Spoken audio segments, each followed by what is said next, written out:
hemos dibujado algo en nuestra vida, aunque sea cuando fuimos niños. Parecería que dibujar es algo instintivo del ser humano, al igual que hablar y comunicarnos. De hecho, podríamos decir que el dibujo es una forma de lenguaje que tiene tantos idiomas como la diversidad de culturas que existen en el mundo. Hoy vamos a investigar un poco más del dibujo y sus diversas aplicaciones. ¡Arrancamos!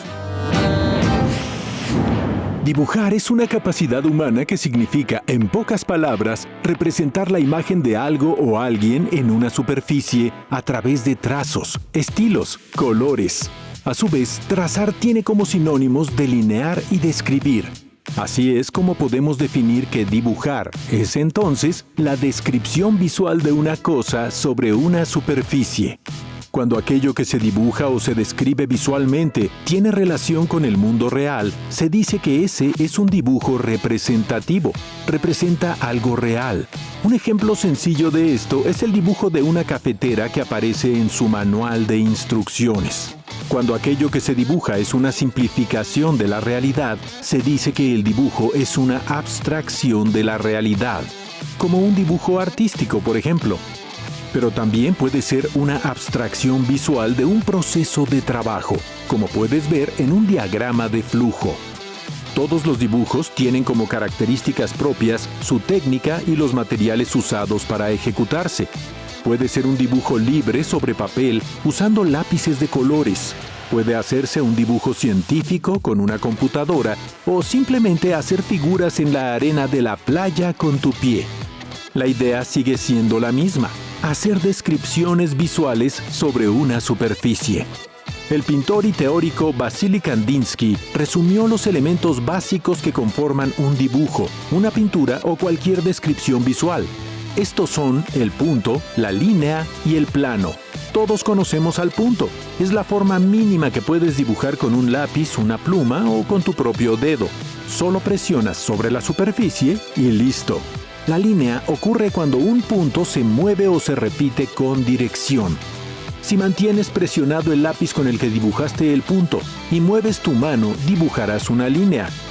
Si dibujas muchos puntos uno junto al otro en una dirección y te alejas lo suficiente, tendrás también una línea. Esto lo puedes ver en una pantalla de computadora, donde todas las imágenes están hechas de puntos llamados píxeles. El último elemento básico es el plano. Esta es una superficie lo suficientemente amplia para que dentro de ella existan puntos y líneas. Es la superficie sobre la cual aparecen los demás elementos. Una página de tu cuaderno es un plano, igual que el lienzo de una pintura. Mientras una línea solo tiene dirección, un plano tiene forma o volumen, tiene bordes y fronteras. Sobre un plano es que los dibujantes hacen su composición, que significa el orden y la relación que guardan los elementos entre ellos con relación al plano. La armonía o tensión entre ellos dependerá primero de la forma del plano, luego de los tamaños y posiciones de los elementos dentro del plano, y finalmente los colores y el peso de las manchas que forman el plano. Los elementos pueden sugerir direcciones de lectura en un plano, llevando el ojo de quien lo lee en un cierto orden o discurso.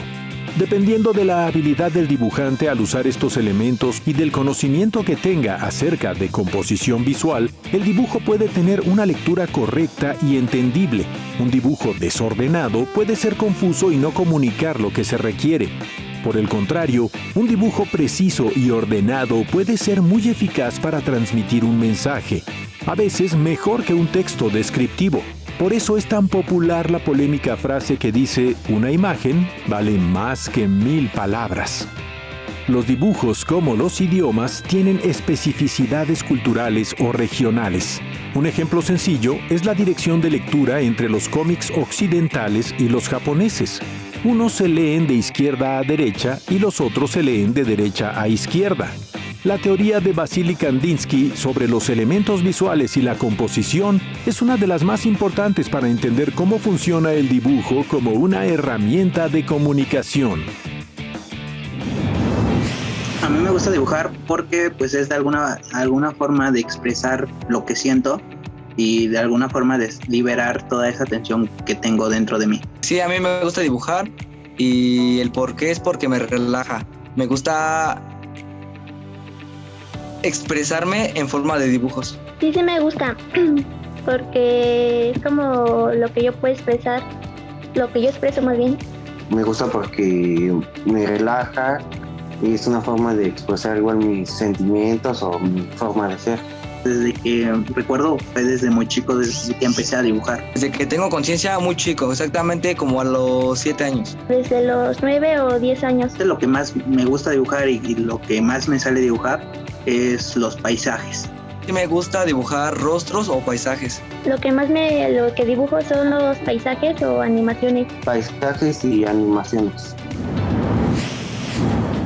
El dibujo es una herramienta tan versátil que por su capacidad de síntesis y representación del mundo, sirve para múltiples profesiones, trabajos o industrias. Vamos a revisar algunas de sus aplicaciones. El uso más evidente del dibujo es en las artes visuales. Es la base de todas las demás expresiones, como la pintura, la escultura o el grabado. El dibujo es la fase inicial de todo proyecto al bocetar y maquetar la obra, y a veces es también una disciplina en sí. Entre las técnicas más usadas para el dibujo artístico están el lápiz, los pasteles, el carboncillo o la tinta. Una aplicación de esto es la ilustración, que es una forma de dibujo artístico y creativo que sirve para acompañar un libro infantil u otro material como un póster de película. Un formato que lo explota al máximo es el cómic o arte secuencial, donde toda una historia puede ser narrada en dibujo. Otra profesión que usa esto es el cartonismo o caricatura. Luego siguen las aplicaciones del dibujo a diversas ramas del diseño. Al igual que los artistas visuales, los diseñadores gráficos bocetan sus composiciones para hacer carteles, portadas de libros, discos, empaques, anuncios. Los diseñadores de moda hacen lo mismo. Bocetan y perfilan los diseños de la ropa y los accesorios que luego confeccionarán, que pueden ser muy simples o bosquejos muy sofisticados. Los diseñadores industriales y los ingenieros también usan el dibujo para hacer los primeros esquemas de máquinas, objetos, muebles automóviles, aviones, todo lo que se puedan imaginar. Así como los diseñadores industriales dibujan objetos, los arquitectos usan el dibujo para diseñar edificios, pabellones e incluso diseñar la traza de las ciudades en una rama de su disciplina llamada urbanismo. ¿Alguna vez has visto cómo se promueven los edificios que apenas van a construirse? Esos son dibujos. Algunos parecen tan realistas que es imposible distinguirlos de fotografías, porque los programas informáticos que usan los talleres de arquitectos permiten modelar las formas, el color y las texturas con precisión. Luego tenemos a las distintas ciencias que usan dibujos para sus estudios. La primera es las matemáticas. Desde hace siglos los matemáticos usan dibujos y esquemas para probar sus teorías. Los ejemplos más claros son los matemáticos que estudian la geometría. Hoy en día los matemáticos y físicos hacen modelos increíblemente complejos para estudiar cosas igual de complejas, como la teoría de nudos o las curvaturas del espacio creadas por la gravedad. Los químicos usan también el dibujo para hacer modelos esquemáticos de las sustancias o compuestos que analizan y de sus fórmulas. Seguramente has visto estos dibujos de moléculas en tus libros de texto. Los geógrafos han usado por siglos el dibujo como una herramienta útil. Describir los terrenos, las formas de los minerales, el contenido de las capas terrestres se han hecho con dibujos. El uso más extendido de esto debe ser la cartografía, el dibujo de los mapas del mundo.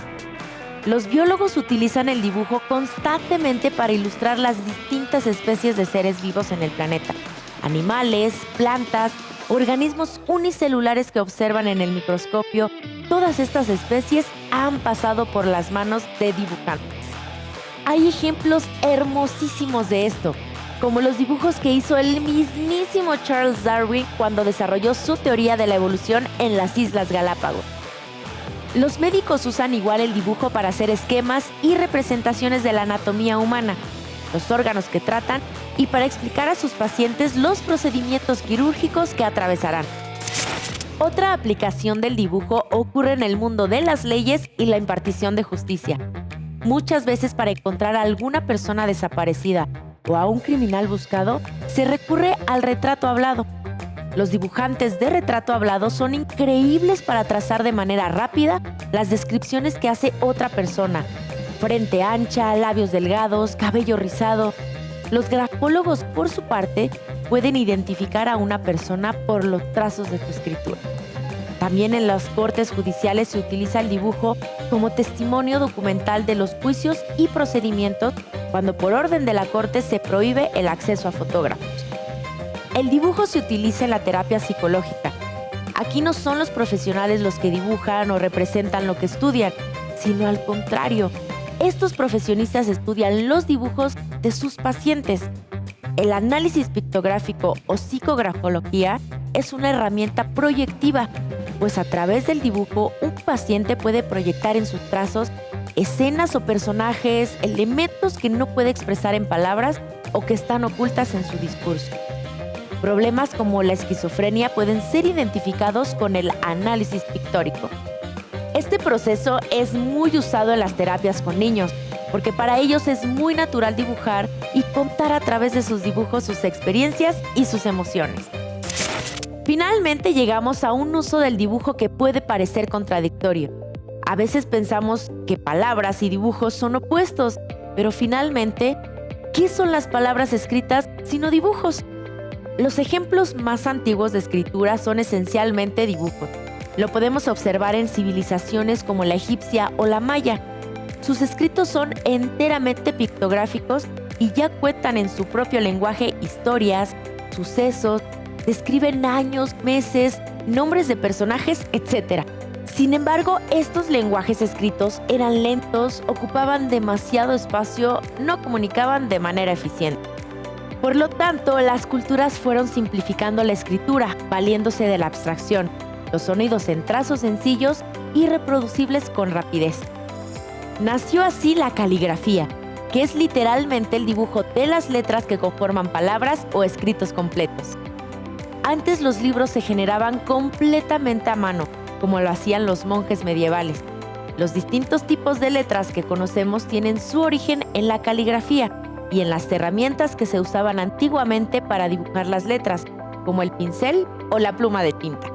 Con la invención de la imprenta, este proceso de reproducción se mecanizó y se hizo posible plasmar textos sin la mano humana directamente, pero aún así las letras o tipos de imprenta se tenían que dibujar antes. Esto sigue ocurriendo ahora. Las letras que escribes y lees en una computadora, un teléfono o una pantalla de televisión están dibujados por diseñadores especializados llamados tipógrafos, que con mucha precisión y cuidado dibujan los trazos de las fuentes tipográficas.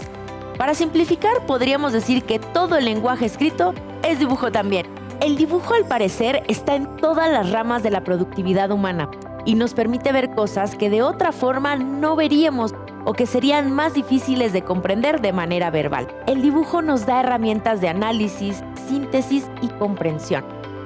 Es un lenguaje que compartimos como especie. ¿Será que todos dibujamos aunque no nos demos cuenta? ¿Cuándo aprendemos a dibujar? Maestros y especialistas en educación han estudiado el desarrollo del dibujo en los seres humanos desde que somos muy pequeños y podemos tomar en nuestras manos un lápiz o una crayola, o incluso dibujar con nuestras propias manos llenas de pintura. Vamos a escuchar a un experto en el tema para ver cómo ocurre este proceso.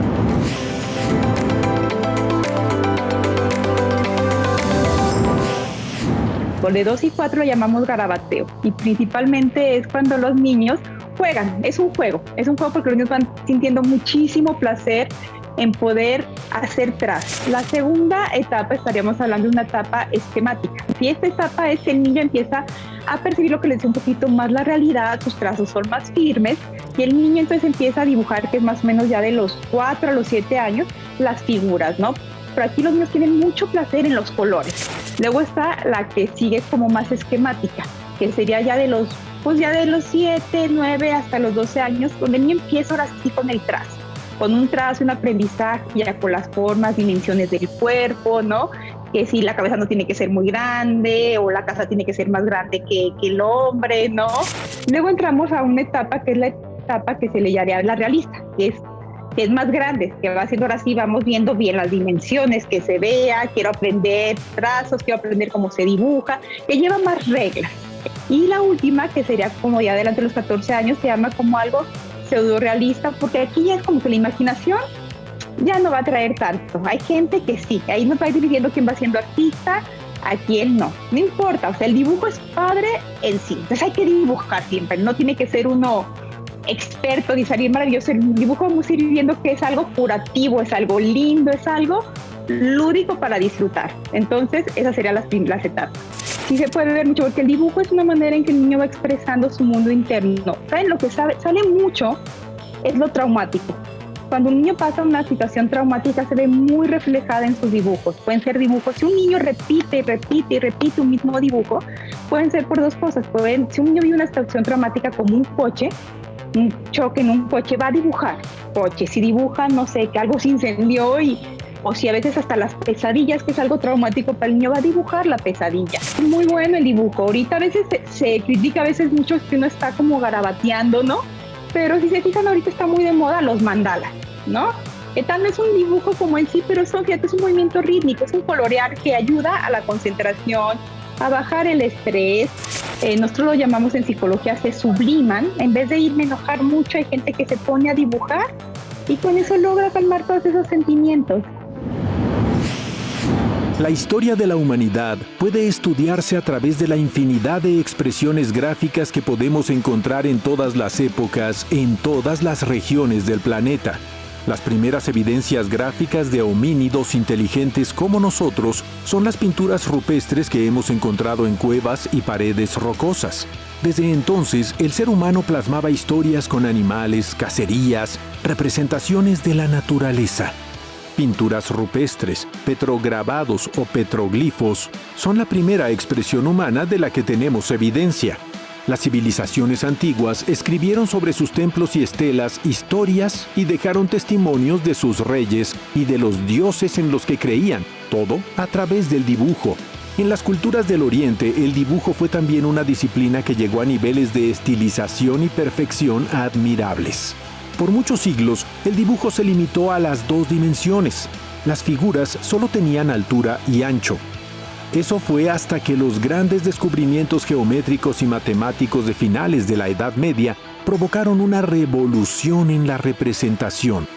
A partir del Renacimiento, grandes genios del dibujo, como Miguel Ángel, Leonardo da Vinci o Rafael, cambiaron para siempre el dibujo y la pintura, dando la sensación de dibujar el mundo tal cual es, en sus tres dimensiones, añadiendo la profundidad. El estilo realista de representación fue perfeccionado a lo largo de unos 300 años, consiguiendo detalles sorprendentes, hasta que otra revolución del arte cambió el canon. Esto ocurrió a mediados del siglo XIX y se desarrolló en las escuelas expresionistas, surrealistas, dadaístas y cubistas. Se buscaba romper con el estilo clásico y representativo para investigar el mundo de las formas puras de manera abstracta que no tuvieran relación directa con aquello que podemos observar en la realidad. Este fue el inicio del arte contemporáneo. Actualmente basta con dar algunos clics para tener acceso a una infinita lista de expresiones del dibujo, ilustradores, tatuadores, artistas del cómic o la novela gráfica, caricaturas en la televisión, memes. El universo del dibujo es inacabable. ¿Quieres ser parte de él? Ay, la verdad es que se me antoja muchísimo tener una cuenta de dibujo, publicar mis cosas y poder practicar más algo que es tan simple y accesible. ¿Qué necesitas para dibujar? Vamos a escuchar a otro experto.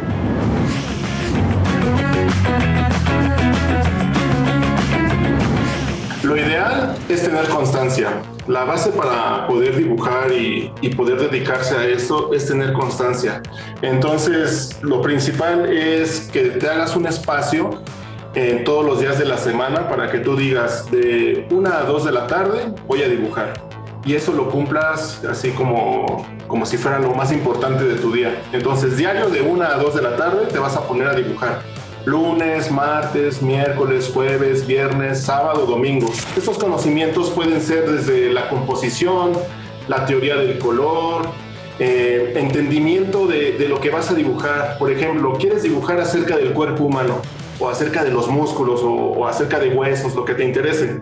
Pues puedes dibujarlo como lo que te venga a tu imaginación, pero si de repente tú investigas un poco acerca de cómo son los músculos, vas a entender cómo es un músculo y de esa forma vas a poder dibujarlo de una mejor manera, ya que vas a tener un entendimiento previo para poder desarrollar esa ilustración o ese dibujo que tú quieres hacer.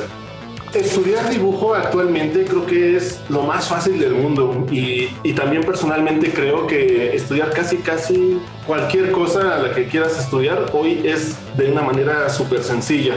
Basta con meterte a internet, teclear en el buscador y encontrar videos. Entonces simplemente buscando cómo dibujar, ¿no? Entonces vas a encontrar en el canal de YouTube, vas a encontrar en distintas redes sociales, incluso gente, instagramers o youtubers que se dedican a enseñar. Entonces hoy en día creo que lo único que te hace falta es tener ganas y tener como este ímpetu de voy a intentar hacerlo. Entonces simplemente es eso, tener ganas y tener acceso a internet para encontrarlo. Los consejos principales para un dibujante principiante, uno, es la constancia. Tienes que ser constante. El número 2, prueba y error. No tienes por qué sentirte mal si no te queda. Tienes que intentar e intentar e intentar. Si no te queda en un momento, puedes volver a intentarlo. Actualmente los artistas gráficos y dibujantes pueden usar tabletas de dibujo que permiten una gran calidad de trazos y de control, dibujando directamente en sus computadoras. Estos sistemas pueden ser muy caros, pero también es posible conseguir buenos programas de dibujo incluso para tu teléfono móvil, usando tus dedos o una pluma electrónica. Sin embargo, nada de esto sustituye por completo a las técnicas tradicionales del dibujo. Te recomiendo algo. Consigue una libreta de hojas blancas que puedas traer siempre en tu bolsillo o tu mochila. Acompáñala siempre de uno o varios lápices. Fíjate bien en los costados de ellos. Casi siempre encontrarás un número o números con letras. Estos describen la dureza o suavidad del grafito en el lápiz, es decir, la punta. Los más duros sirven para trazar la estructura de tus dibujos, el esqueleto. Los más suaves sirven para rellenar, crear sombras y terminar de marcar los contornos. También puedes hacer esto con plumas o plumones de distintos anchos y formas. Nada de esto es muy caro o difícil de conseguir. Ahora sal al mundo y siéntate donde gustes. Mira a tu alrededor, fíjate en algo que te llame la atención y empieza a copiarlo. Puede ser un edificio, una planta, tu gatito, lo que tú quieras. Si no te sale, no te preocupes, inténtalo de nuevo. Muévete del lugar y dibújalo desde otro ángulo. Hazlo más simple. Dibújalo sin voltear a ver el papel. Pueden salirte cosas muy raras o muy chistosas, pero con la práctica irás descubriendo tus habilidades. La forma más simple de reaprender a dibujar es practicarlo diario. Es una habilidad nata al ser humano y solo tenemos que poner a trabajar ese lado del cerebro y volverlo a conectar con nuestras manos. No olvides que nos interesa mucho tu opinión, tus reflexiones, tus puntos de vista. Haz este programa con nosotros y participa con Jóvenes en TV.